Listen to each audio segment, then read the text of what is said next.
Good morning, student.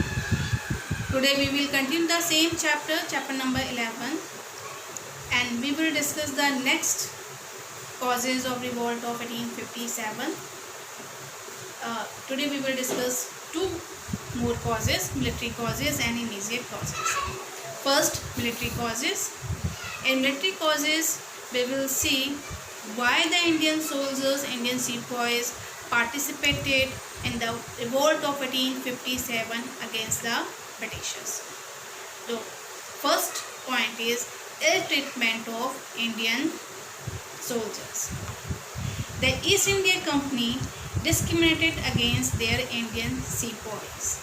Means there was discrimination between the Indian sepoys and the British soldiers, like the highest pay given to an Indian sepoys as subedar was less than the minimum pay of European soldiers.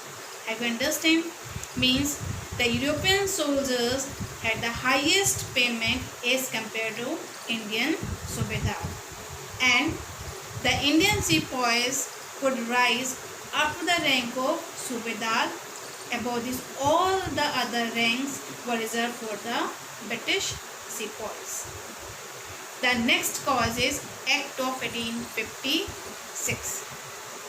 According to this act, it compulsory for new Indian soldiers recruit to serve overseas.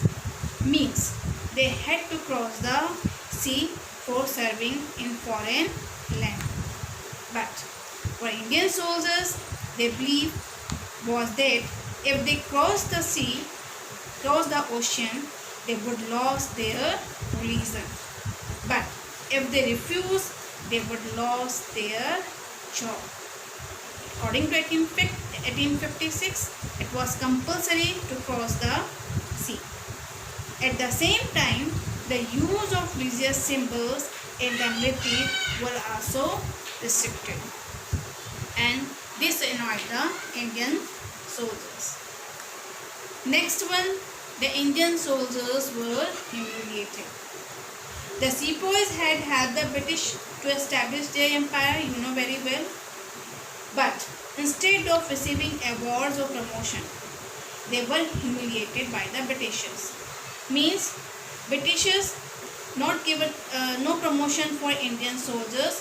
As I told you, all the promotion were fixed, were reserved